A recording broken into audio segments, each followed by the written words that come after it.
All right. So we were studying about human reproduction in the last class, है ना?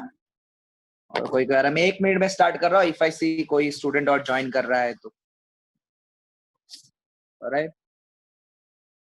अनुष्का, आपका पहला class है, आप आज से कंटिन्यू करोगे तो आज से नोट बनाना. बाकी का चीज तो यूट्यूब में भी अवेलेबल है, वहां से तुम देख सकते हो आराम से. Okay.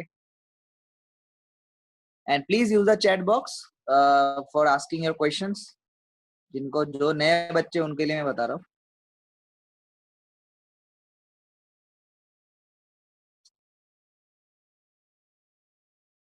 Good evening Anshuman. Good evening. चलो, बारिश दे रहा है. मोस्ट प्रोबेबली बारिश के टाइम पता है ना असम का हालत. बारिश देता है तो दो चीजें होते हैं, एक तो फ्लड आता है और दूसरा नेटवर्क में प्रॉब्लम होता है. तो हम लोग थोड़ा प्लेन्स एरिया में है, थोड़ा सी लेवल के ऊपर है, तो इसलिए चांसेस कम है कि हमारे इधर फ्लड हो.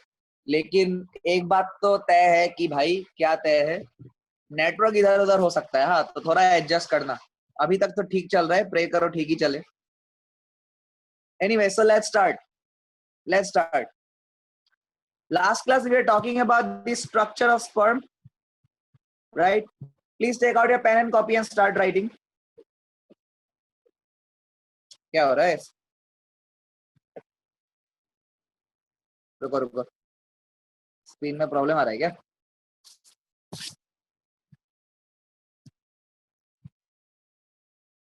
अरे ये क्या हो रहा है? रुको, दूसरी बार ट्राई करते.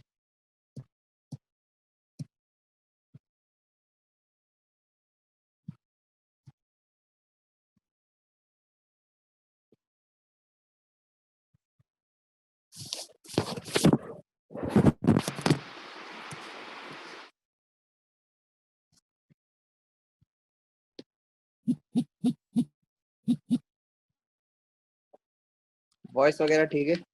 हाँ. तो स्ट्रक्चर ऑफ, हाँ अभी ठीक. Structure of sperm.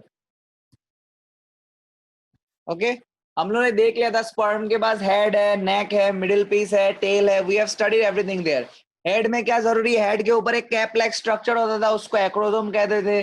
नेक में तुम्हारा दो सेंट्रियोल निकल के आता है, एक प्रॉक्सिमल सेंट्रियोल, एक डिस्टल सेंट्रियोल. प्रॉक्सिमल सेंट्रियोल जो जब जाइगोट बनेगा तब जाइगोट में पहला डिवीजन करने में वो प्रॉक्सिमल सेंट्रियोल मदद करता है.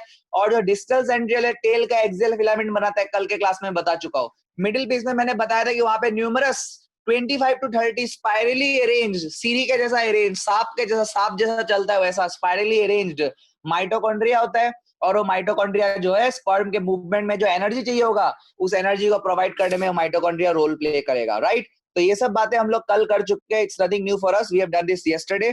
Today I will show you the diagram of sperm. हालांकि एनसीईआरटी में डायग्राम गिवन है और ये सवाल बोर्ड्स में पूछा जाता है. When I was appearing for my when I was appearing for my boards, तब ये सवाल बहुत बार पूछा गया है. ठीक है, स्ट्रक्चर ऑफ स्पर्म. ओके, चलो.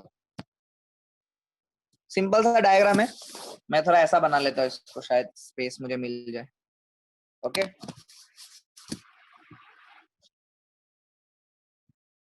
जैसे स्पर्म का हेड है,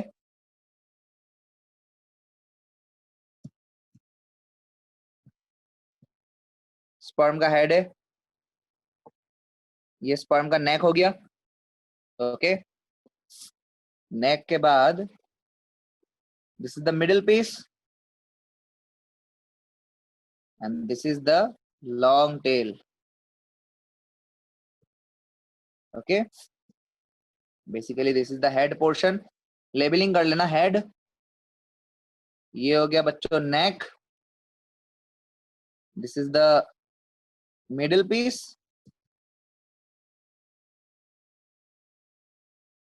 and this is the tail.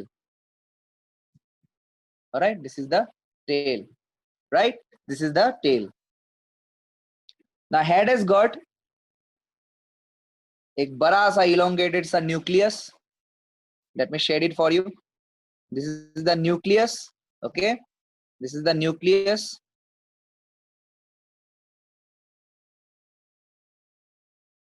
Elongated nucleus, nucleus के बाद जेनेटिक मटेरियल भी होता है, आगे जाके तुम पढ़ोगे जेनेटिक्स में कि पापा का जो हमारा जो 23 क्रोमोसोम है वो पापा से आया है। पापा का कहाँ से आया? स्पर्म का हेड में न्यूक्लियस होता है, उस न्यूक्लियस में मौजूद है। ओके, अब इस हेड के ऊपर एक टोपी लाइक स्ट्रक्चर होता है, cap like structure is present, this is known as acrosome. Last class में मैंने बताया है, लास्ट क्लास का वीडियो मोस्ट प्रोबेबली आज अपलोड होगा, हाँ वो थोड़ा सा लेट हो गया है, तो you will get the video today itself, don't worry. Okay, अगर किसी को रिवाइज करना हो तो this is the acrosome, this is the neck, ठीक है। यहाँ पे दो सेंट्रियोल मिलेगा, एक प्रॉक्सिमल और एक डिस्टल। डिस्टल सेंट्रियोल ये टेल का फिलामेंट इधर बना रहा है, you can write here, axis के अलोंग है इसलिए नाम है axial filament. Okay, and most important, this middle piece contain numerous spirally arranged, 25 से 30 होता है, मैं 3-4 ही दिखा पाऊंगा, होता है एक्चुअल में 25 से 30 स्पाइरली अरेंज्ड, ऐसा ऐसा ऐसा ऐसा, ठीक है। Numerous spirally arranged mitochondria, okay, numerous spirally arranged mitochondria, ठीक है। This is the structure of male sperm. Okay, now most important point, I have told you कि ड्यूरिंग वन इजैकुलेशन, एक इजैकुलेशन के समय एक मर्द 200 से 300 मिलियन मतलब 20 से 30 करोड़ स्पर्म्स जो है वो फीमेल के ट्रैक में छोड़ देता है during one intercourse, one ejaculation. अब to fertilise the egg, to fertilise the egg 60% जो स्पर्म होगा उसका एटलीस्ट वो 220 से 30 करोड़ जो स्पर्म है ना, या 200 से 300 मिलियन जो स्पर्म है, उसमें से at least 60% of them should have normal shape and size, and 40% out of those should have vigorous motility, मतलब अच्छे से मूवमेंट वगैरह कर पाए, तभी जाके फर्टिलाइजेशन पॉसिबल होगा। अगर 60% का शेप एंड साइज नॉर्मल नहीं है, मान लो इमेच्योर मेल, इमेच्योर स्पर्म पहुंच गया, तो उससे फर्टिलाइजेशन नहीं होगा। अगर मूवमेंट सही से नहीं कर रहा तो उससे फर्टिलाइजेशन नहीं होगा। सो ये पॉइंट वेरी वेरी इंपॉर्टेंट है, इसको लिखो अच्छे से, please right it down, please right it down, that the human male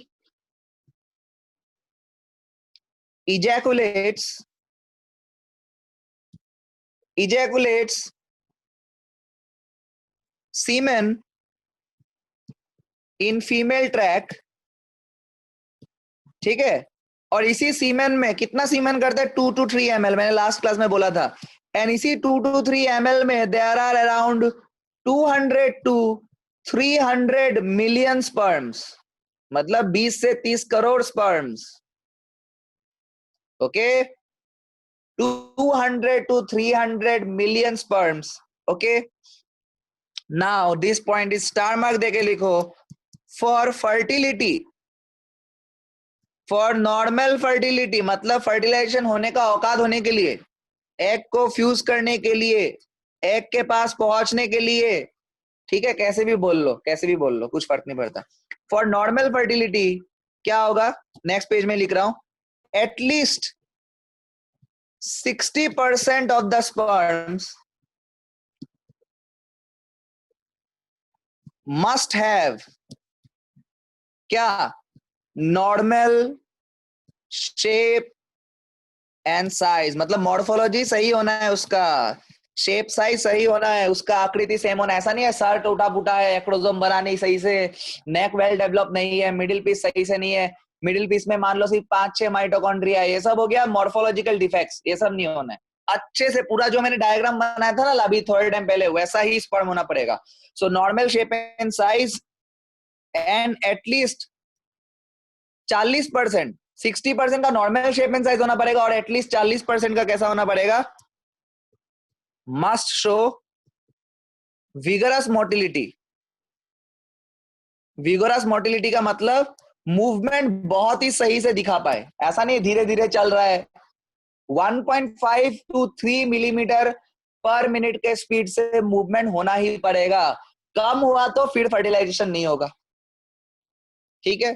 so for normal fertility, I am repeating this again, for normal fertility what do we need for normal fertility, out of those 200 to 300 million, out of those 200 to 300 million sperms, at least 60% of them should be of normal shape and size, and 40% of them must show vigorous motility. This is an important point you should know. All right.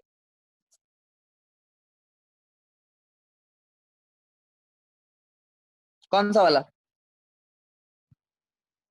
नहीं, अभी जो बोल रहा हूँ सही बोल रहा हूँ, उस समय अगर बोला भी होगा, अभी अगर मैंने पहले बोला होगा तो शायद मेरे वो होगा, स्लिप ऑफ द टंग हो गया होगा। अभी जो बोल रहा हूँ मैं सोच समझ के बोल रहा हूँ, ठीक है। 60% नॉर्मल शेमन साइज, 40% मोटिलिटी। पहले अगर बोला होगा इंसान हो यार, गलती हो सकता है इधर उधर का, ठीक है, मैंने शायद नंबर उल्टा कर दिया होगा। ऑलराइट, चलो अब बात करते हैं हम लोग, अब बात करते हैं, हाँ हाँ जी रोहन, बिल्कुल बिल्कुल बिल्कुल। फीमेल रिप्रोडक्टिव सिस्टम, मेल खत्म हो गया है, मेल में और कुछ नहीं रखा है, अभी हम लोग फीमेल की बात करेंगे। We'll talk about the female reproductive system. We have done the male reproductive system. Now we'll talk about the female reproductive system. We have also done spermatogenesis. Okay. We have also done spermatogenesis. Now we'll talk about the female reproductive system. Okay. The female reproductive system. When I talk about the female reproductive system, please pay focus. Male reproductive system में क्या क्या था? Testis था, फिर कुछ genital ducts था, और कुछ accessory helping glands था, right? यहाँ पे भी, here also you will get the main reproductive primary sex organ in female, उसको क्या कहते हैं? ovaries.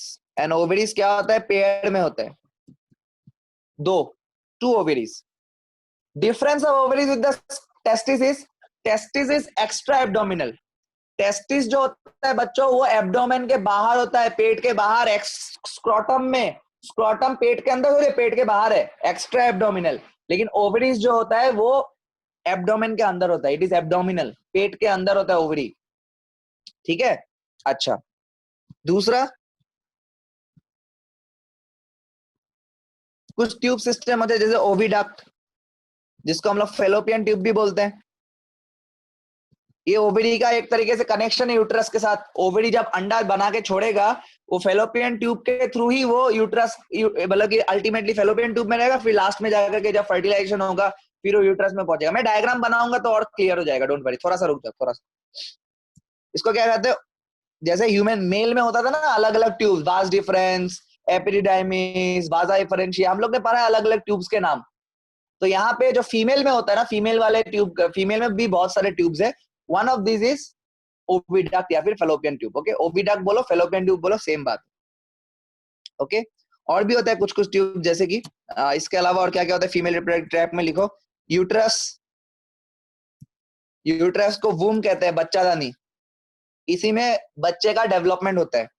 Okay, cervix, cervix is the narrow opening, uterus के नीचे एक छोटा सा ट्यूब होता है, इसको हम लोग बोलते हैं सर्विक्स, और सर्विक्स के नीचे एक बड़ा सा ट्यूब खुलता है, उस ट्यूब का नाम है वेजाइना, और वेजाइना में ही during sexual intercourse the penis gets inserted into the vagina only, और वेजाइना में घुसने के बाद ही वेजाइना के थ्रू ही स्पर्म आगे बढ़ता है, सर्विक्स, फिर यूट्रस, फिर फेलोपियन ट्यूब के एम्पुलर रीजन में, बताऊंगा एक एक करके, बट स्टार्टिंग में थोड़ा लिख लो, वेजाइना।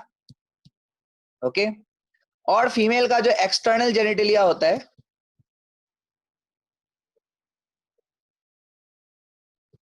फीमेल का एक्सटर्नल जेनिटेलिया, इसके ऊपर एक अलग टॉपिक है, इसका वल्वा कहता है, इसके ऊपर भी डिस्कशन होगा। जो बाहर से दिखता है एक्सटर्नल जेनिटेलिया, एक्सटर्नल जेनिटेलिया, ये external genitalia it is present in the pelvic region. Pelvic region मतलब समझो, देखो बेसिक बातें, ये सब मेडिकल टर्म्स है, जैसे हम लोग जनरल बायोलॉजी में भी ये सब टर्म यूज करते हैं। जैसे कि ये हो गया मान लो हेड, ठीक है, फिर ये हो गया नेक, ओके, फिर आता है तुम्हारा शोल्डर रीजन, ये हो गया शोल्डर रीजन। शोल्डर रीजन के लिए टर्म यूज होता है पेक्टोरल, क्या वर्ड यूज होता है? पेक्टोरल, ठीक है। फिर ये हो गया चेस्ट वाला रीजन, तो इसको बोलेंगे थोरैक्स। इधर नाभि है मान लो, ब्लैक से बनाया तो ब्लैक से बना देते। Okay, this is the abdominal region, पेट, जिसको हम लोग कॉमन भाषा में बोलते हैं पेट। एब्डोमेन के नीचे वाला पार्ट होता है जिसको हम लोग प्राइवेट पार्ट भी बोलते हैं जनरल लैंग्वेज में, जिसको हम लोग प्राइवेट पार्ट वर्ड भी जिसके लिए हम लोग यूज करते हैं। Okay, this part is known as the pelvic. And जो फीमेल का जो एक्सटर्नल जेनिटलिया है वो पेल्विक रीजन में पाया जाता है। Okay,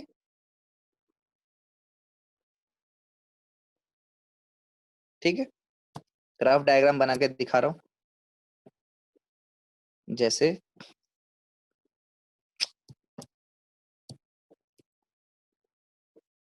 there are two ovaries, there are two ovaries,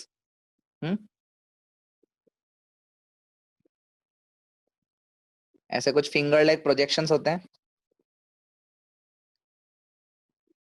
बता रहा हूँ, यहाँ पे भी फिंगर लाइक प्रोजेक्शंस होते हैं, which is a part of oviduct, which is a part of oviduct, मतलब फेलोपियन ट्यूब।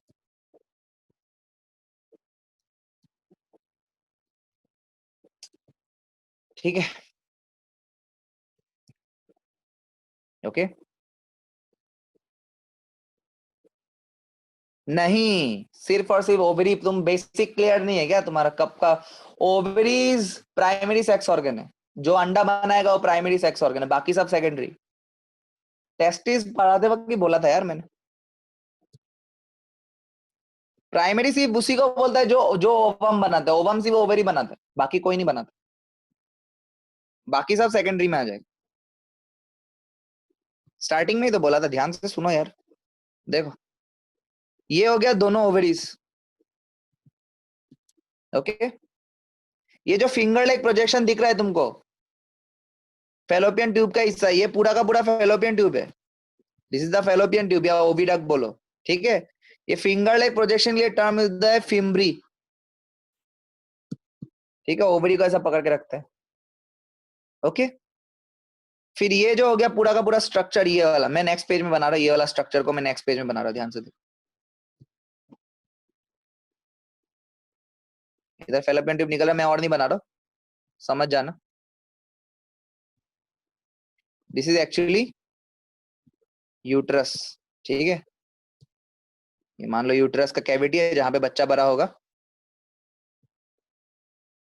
ओके, यहाँ पे एक छोटा सा ओपनिंग आता है जिसको हम लोग बोलते हैं सर्विक्स। सर्विक्स थोड़ा सा कंपेरेटिवली ब्रॉडर में खुलता है, उसको हम लोग कहते हैं वेजाइना, ठीक है, सर्विक्स एंड वेजाइना।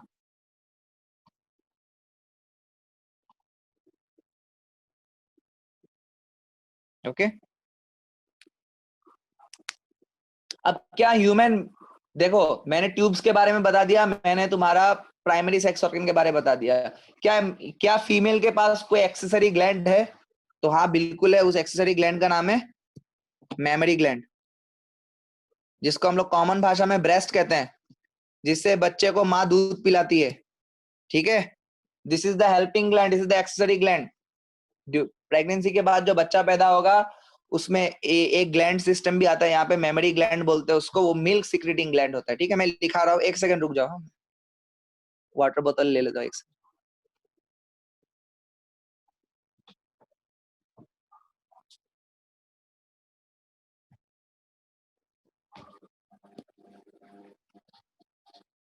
हाँ चलो, तो यहाँ पे लिखो मेमोरी ग्लैंड के बारे में क्या लिख सकते हो?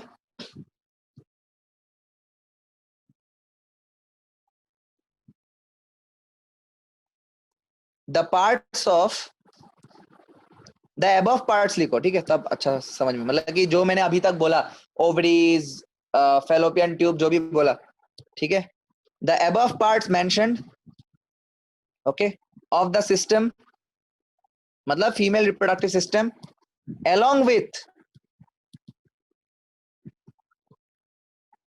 a pair of mammary gland, ये ग्लैंड के बारे में लिखो, along with a pair of mammary gland, ठीक है।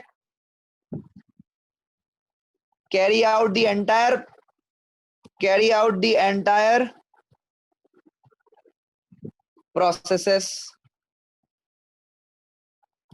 in female. मतलब ओव्यूलेशन से लेकर के प्रेगनेंसी से लेकर के बच्चा कहाँ रहेगा, ठीक है, बच्चा का डेवलपमेंट कहाँ पे होगा, फर्टिलाइजेशन कहाँ पे होगा, अंडे को यूट्रस के पास बाद में जब ब्लास्टोसिस बनेगा उसको कैसे लेकर किसके थ्रू जाएगा, सब कुछ इन्हीं सिस्टम के भीतर में आता है. फिर बच्चा पैदा होने के बाद दूध कहाँ से पिलाया जाएगा, तो मेमोरी ग्लैंड से पिलाया जाएगा. तो every single thing that I mentioned is a part of the female reproduction entire processes including the menstrual cycle. everything में, हर एक चीज में ये सब above mention जो भी है इन्वॉल्व है. ये मेरा कहने का मेन पॉइंट है. ओके, ये मेरा कहने का मेन पॉइंट है. ठीक है, तो अभी देखो हम लोग बात कर रहे थे और एक्सटर्नल जेनिटेलिया की ना, तो फीमेल का जो एक्सटर्नल जेनिटेलिया उस पर थोड़ा चर्चा करते चलो. एक्सटर्नल जेनिटेलिया जो बाहर से दिखता है हमको, यूट्रस वगैरह तो बाहर से नहीं दिखेगा, ओवरीज अंदर में, वो सब इंटरनल ऑर्गन्स है. एक्सटर्नल जेनिटेलिया का मतलब क्या है, स्पेलिंग गलत लिख दिया, एक्सटर्नल जेनिटेलिया. जैसे मेल में एक्सटर्नल जेनिटेलिया क्या होता था, मेल में क्या होता था, पेनिस और स्क्रोटम वो बाहर से दिख रहा था. वैसे ही फीमेल में क्या क्या होता है, पहले नाम लिख लो फिर डायग्राम बनाऊंगा समझ में आ जाएगा. मॉन्स प्यूबिस, ओके,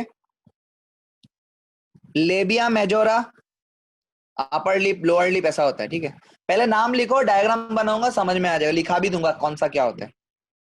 फिर लिखो labia minora, These are part of external genitalia. अच्छा, फीमेल के एक्सटर्नल जेनिटेलिया को एज ए होल एक और नाम देते हैं, इसको कहते हैं वल्वा. वल्वा का मतलब कुछ नहीं है, vulva means the female external genitalia में जो जो आता है उस सबको एज ए होल हम लोग वल्वा कहते हैं. ठीक है, एनीवेज, तो mons pubis, labia majora, labia minora, उसके बाद क्लाइटोरिस, हाइमन. ठीक है, ये सब आता है एक्सटर्नल जेनिटल ऑर्गन्स. ठीक है, एक्सटर्नल जेनिटल ऑर्गन्स में ये सब आता है. तो देखो मैं अभी डायग्रामेटिकली दिखा रहा हूँ, समझने का ट्राई करना. उसके बाद मैं बाद में लिखा भी दूंगा, डोंट वरी, बाद में मैं लिखा भी दूंगा मॉन्स प्यूबिस क्या है, लेबिया मेजोरा क्या है, लेबिया माइनोरा क्या है, सब लिखा दूंगा. पहले एक बार देख लो डायग्राम, फिर हम लोग इंटरनल ऑर्गन को एक बार ऊपर से देख लेंगे, फिर मैं डायग्रामेटिकली और अलोंग विद स्टेटमेंट्स लिखा भी दूंगा. ओके, देखो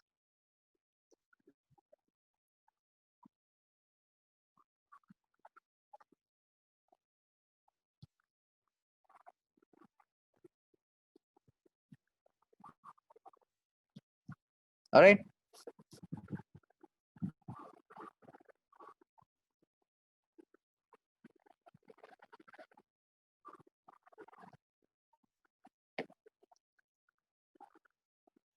ये जो अपर पार्ट में जो तुमको ये वाला पार्ट जो दिख रहा है, ये वाला, this part, let me draw it in red. This part is known as mons pubis.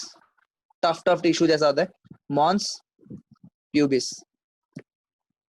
ऊपर की तरफ तुमको ऐसा स्ट्रक्चर देखने को मिलेगा. देखो, लेबिया मेजोरा, लेबिया का मतलब लिप्स होता है. ठीक है, it looks like something like a upper lip. ठीक है, अपर लिप, सो इसलिए इसका नाम हो गया लेबिया मेजोरा, ऊपर की तरफ. और नीचे की तरफ जो है उसका मतलब लेबिया माइनोरा. लेबिया का मतलब लिप्स होता है, तो नीचे की तरफ भी वैसा ही होगा. मैं दूसरा कलर से दिखा देता हूं ताकि तुम लोग कंफ्यूजन ना हो. This is labia minora. Okay, labia minora. इसी जगह पे यहां पे एक इरेक्टाइल टिश्यू होता है. There is a erectile tissue right over here. Okay, and during sexual excitement, जैसे कि मेल्स में ड्यूरिंग सेक्सुअल एक्साइटमेंट जो पेनिस होता है वो इरेक्ट हो जाता है, वैसा ही ये जो क्लाइटोरिस है फीमेल में, वो हल्का सा, not too much, like penis नहीं होता.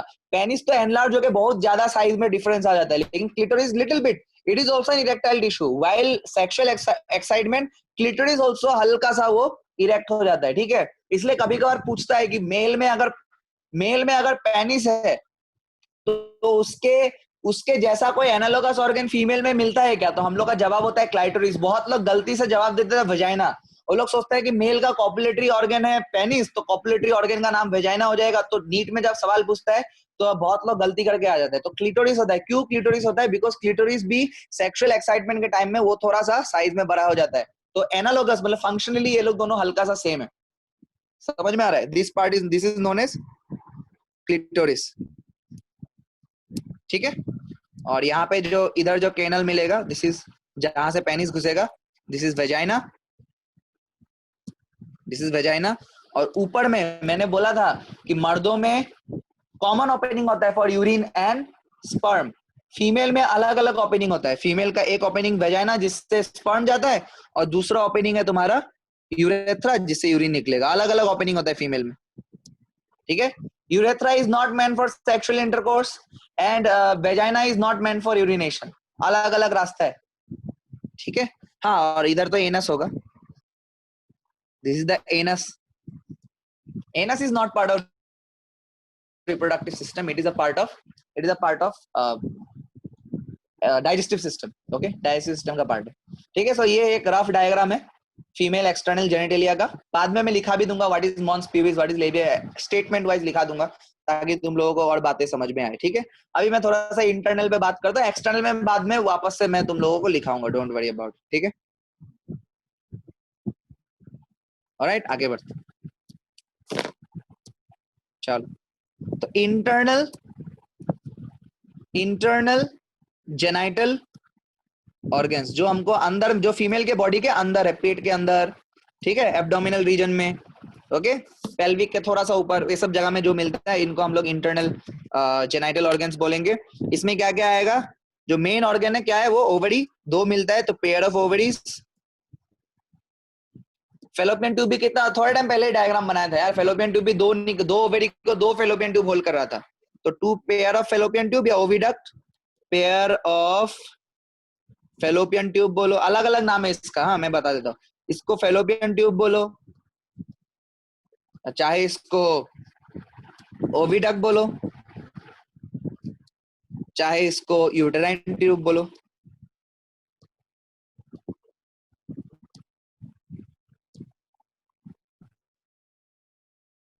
हाँ, किसी ने कुछ पूछा? हाँ, यहीं पे बेटा, इधर देखो तरंग जी,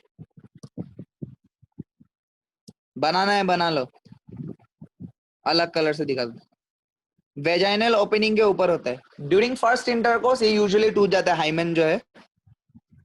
ठीक है। इसके ऊपर भी बहुत मिसकंसेप्शन है, I will clear it today. ठीक है। मैंने रखा हुआ है, अगर मैंने नहीं पढ़ा है ना, थोड़ा वेट क्या करो, मैं पढ़ाऊंगा जरूर, कुछ नहीं छूटने वाला। ठीक है। फिर भी पूछ लिया तो मैंने बता दिया। Okay, above the vagina, vaginal opening I mean. Okay, now क्या क्या बोला मैंने? फीमेल रिप्रोडक्टिव ट्रैक में पेयर ऑफ ओवेरीज होता है, पेयर ऑफ ओवेरीज होता है, पेयर ऑफ फेलोपियन ट्यूब्स होता है, ओविडक्ट होता है। ठीक है। यूटेरस एक ही होता है, तो one uterus one vagina. Okay, students, so we are left with again 10 more minutes. So after 10 minutes we will join again. After 10 minutes we will join again. ठीक है। So we will continue the lecture. So one vagina. Now let's talk about them one by one. Let's talk about ovaries first. Okay, जो ovary के related जो statement wise मुझे information देना है और boards में क्या question आने से तुम लोगों को लिखना है वो मैं लिखा रहा हूँ, right? So ovaries, पहला बात ये प्राइमरी फीमेल सेक्स ऑर्गन है। किसी ने मुझे पूछा था, रोहन ने। ठीक है, तो वो लिखो कि ovaries are प्राइमरी, प्राइमरी मतलब मेन फीमेल सेक्स ऑर्गन। क्यों? Because it will form the sex gamete. What is the sex gamete in female? Ova या फिर egg. Females ovaries are the primary female sex organ that produce the female gamete, that is ovum। ठीक है। और कुछ ovarian hormones भी बनाता है। जैसे मेल का टेस्टिस याद करो, टेस्टिस क्या बनाता था? टेस्टिस स्पर्म बनाता था और टेस्टिस टेस्टोस्टेरोन भी बनाता था। वैसे ही फीमेल जो है, फीमेल का जो ओवेरी जो है वो एग बनाएगा और कुछ ओवेरियन हार्मोन्स भी बनाता है, जैसे estrogen and progesterone. Estrogen and progesterone, okay, बाद में लिखा भी दूंगा। फिर लिखो एंड सेवरल ओवेरियन हॉर्मोन्स, ठीक है। अब ओवेरी कहाँ मिलता है? लोअर एब्डोमेन के दोनों साइड में, ठीक है, लोअर एब्डोमेन के दोनों साइड में। मैं फिर से बना के दिखा रहा हूँ। जैसे ये एक लड़की का ऐसे रफ डायग्राम देख लो, तुम बोलोगे इतना गंदा गंदा लड़की बना रहे हो, ठीक है। ऐसा तो हम लोग का कॉलोनी में कोई लड़की नहीं दिखता ऐसा बनाने के लिए, ठीक है। तो लोअर एब्डोमेन के दोनों साइड में ऐसा ओवरीज मिलता है, ठीक है। तो यही पॉइंट लिखो, कहाँ मिलता है ओवरीज? तो write it down. The ovaries are located, the ovaries are located कहाँ पे?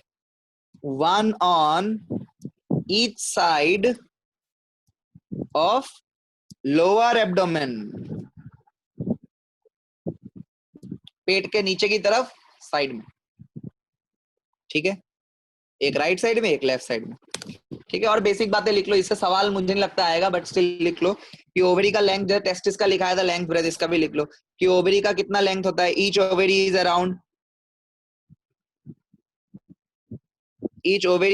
About 2 to 4 centimetre in length, ठीक है। ओवरी जो होता है वो 2 to 4 सेंटीमीटर होता है इन लेंथ। और पेल्विक रीजन का जो वॉल है, पेल्विक मतलब प्राइवेट पार्ट वाला जो रीजन है, उसके वॉल के साथ वो तुम्हारा बेसिकली कनेक्टेड होता है लिगामेंट्स के थ्रू, ठीक है। लिगामेंट क्या होता है? टेंडन लिगामेंट क्लास 11 में स्ट्रक्चरल ऑर्गेनाइजेशन वाले टॉपिक में है। अभी तुम ऐसा मान सकते हो कुछ अटैचमेंट का सामान है, ऐसा मान लो, काफी है, ठीक है। वहां पे डिटेल में पढ़ाया जाता है। जब मैं कनेक्टिव टिश्यू पर आता हूँ वहां पे, तो वहां पे कनेक्टिव टिश्यू में we talk about tendons and ligaments in great detail, right. तो अभी फिलहाल के लिए तो छोड़ दो, ओके। अच्छा, अभी देखो, ये कोई भी मान लो, पहले कोई भी सेल के कॉन्टेक्स्ट में समझाता हूँ, ठीक है। कोई भी सेल के कॉन्टेक्स्ट में मैं समझाना चाहता हूँ। जो मेन उसका ग्राउंड सब्सटेंस होता है ना, उसके लिए हम लोग एक टर्म यूज करते हैं, स्ट्रोमा, याद रखना। क्या टर्म यूज करते हैं? जैसे कोई भी सेल है, उसका बाहर में मेम्ब्रेन होगा, आउटर मेम्ब्रेन, इनर मेम्ब्रेन, अंदर का सामान, मैट्रिक्स, स्ट्रोमा, ये सब अलग अलग टर्म यूज होता है अलग अलग जगह में, ठीक है। तो ओवेरी के कॉन्टेक्स्ट में मैं समझाऊंगा। फिर से ये जो स्ट्रोमा वगैरह टॉपिक है, ये तुम पहले जब क्लोरोप्लास्ट पढ़ोगे इन फोटोसिंथेसिस, वहां पे तुमको पता चलेगा about stroma, about thylakoid stroma, ये सब बातें तुमको वहां पे पता चलेगा। थाइलाकॉइड तो हालांकि यहाँ पे है नहीं। और उसके अलावा और कहाँ पे है? और मैट्रिक्स के बारे में तुम लोग कनेक्टिव टिश्यू में पढ़ोगे।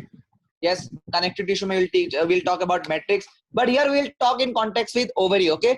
ऐसा मान लो ओवरी का एक बीच वाला हिस्सा है और एक साइड वाला हिस्सा है, ठीक है। मतलब मैं समझाना चाहता हूँ, एकदम सिंपल भाषा में बोल रहा है, एकदम कंप्लीटली सुनना है।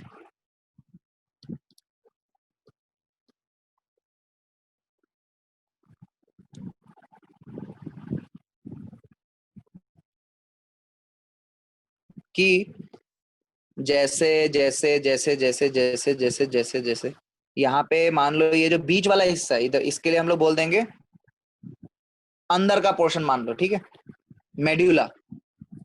और जो पेरिफेरी वाला हिस्सा है, इसके लिए हम लोग टर्म यूज करेंगे कॉर्टेक्स। किडनी भी तुम अगर पढ़ोगे तो वहां पे भी सुनाई देगा तुमको कॉर्टेक्स टर्म और मेडुला टर्म, ठीक है।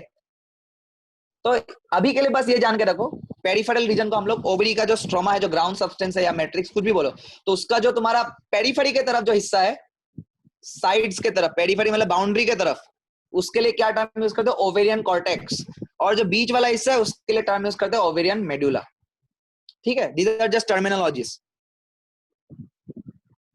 ओके। चल, बेसिक बातें आगे काम आएगा, ठीक है। अच्छा, दो और टर्म क्लियर करो, इवोल्यूशन में बताऊंगा। एक टर्म है होमोलोगस और एक टर्म है तुम्हारा एनालोगस। ये इवोल्यूशन में ज्यादा काम आएगा, बट यहाँ पे समझा देता हूँ, ठीक है? कभी कभार क्वेश्चन आ जाता है तो समझ लो। होमोलोगस का मतलब है दो ऑर्गेन को तुम तब होमोलोगस बोलोगे जब उसका ओरिजिन सेम होगा और उसका फंक्शन डिफरेंट होगा। सेम ओरिजिन डिफरेंट फंक्शन, ठीक है? फंक्शन अगर अलग अलग है लेकिन ओरिजिन सेम, एक ही जगह से पैदा हो रहा है, तो उसको हम लोग क्या बोलते हैं? Homologous organ. एनालोगस का मतलब क्या है कि ओरिजिन डिफरेंट है, उल्टा है इसका, ओरिजिन डिफरेंट है लेकिन फंक्शन सेम है, ठीक है? तो कभी कभार हम लोग बोल सकते हैं कि ओवरीज और जो तुम्हारा टेस्टिस है दे आर होमोलोगस ऑर्गन। क्यों? क्योंकि ओवरीज और टेस्टिस का जो ओरिजिन है, वो सेम जगह से होता है, सेम जगह से होता है, लेकिन फंक्शन अलग अलग। बाद में जब डेवलपमेंट हो जाए तो टेस्टिस स्पर्म बनाता है, ओवरी ओवम बनाता है। एक जैसा सामान, काम एक जैसा तो नहीं कर रहा, एक तुम्हारा मेल गेमिट बना रहा है, एक फीमेल गेमिट बना रहा, लेकिन ओरिजिन जो है जहां से वो पैदा हुआ था, पैदा करने वाला सेम है। समझ में आ रहा है? वैसे मैंने बोला पेनिस और जो क्लिटोरिस है वो क्या है? एनालोगस ऑर्गन है। एनालोगस का मतलब देखो, पेनिस भी ड्यूरिंग सेक्सुअल इंटरकोर्स इरेक्ट होता है, क्लिटोरिस भी हल्का सा इरेक्टाइल टिश्यू है तो हल्का सा क्लिटोरिस भी इरेक्ट होता है, लेकिन दोनों एक जगह से पैदा नहीं, और लोगों का ओरिजिन अलग अलग है। पेनिस का ओरिजिन अलग है, क्लिटोरिस का ओरिजिन अलग है। This is also this is why they are known as analogous organ, ठीक है? तुम्हारे बुक में नहीं है, बट कॉन्सेप्ट क्लियर करना जरूरी है, ठीक है? यहाँ पे you should clear up this concept, okay? ठीक है, कुछ पॉइंट्स में ओवरी के रिलेटेड लिखाना चाहता हूँ। जैसे एक पॉइंट मैं ऑलरेडी बता चुका, लिखो ओवरीज आर होमोलोगस। अभी होमोलोगस का मतलब समझ में आ गया होगा, homologous to the testis of males. लेकिन एक बात और ध्यान रखने वाला बात है कि ओरिजिन सेम है लेकिन बाद में जाकर के लोकेशन लेकिन चेंज हो जाता है। देखो, ओवरी एब्डोमेन में पैदा हुआ था लेकिन एब्डोमेन में रह गया, टेस्टिस एब्डोमेन में पैदा जरूर हुआ था, ओरिजिन जरूर हुआ था, but it did not stay there. ये कहां आ गया? स्क्रोटल बैग में आ गया, इट डिसेंड डाउन। तो ये पॉइंट भी तुम लोग बाद में कंफ्यूज ना हो, इसलिए ब्रैकेट में लिख लो कि but testis lies in pelvis, testis lies in pelvis,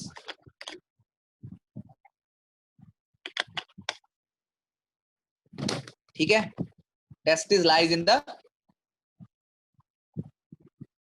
मतलब पेल्विकल रीजन, हाँ सॉरी सॉरी उल्टा, ओवरी ओवरी के बारे में बोलो, ओवरी पेल्विकल रीजन के अंदर है, तो ovary sorry, but ovary lies in pelvis, okay? बाकी सब तो सिमिलर है, टेस्टिस बाहर रहता है तो टेस्टिस इज एक्स्ट्रा एब्डोमिनल, हमको मालूम है एक चीज,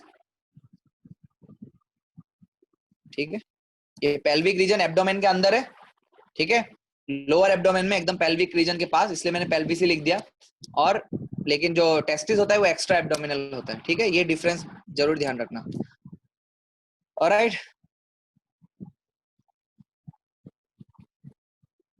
अभी देखो, टेस्टिस बाहर क्यों था? क्योंकि टेस्टिस स्क्रोटम में क्यों था, एब्डोमेन के बाहर क्यों था? याद करो, बिकॉज उसको लोअर टेम्परेचर मेंटेन करना था स्पर्मेटोजेनेसिस के लिए, है ना? लेकिन ओवरी के पास ये पावर है कि वो कोई भी टेम्परेचर को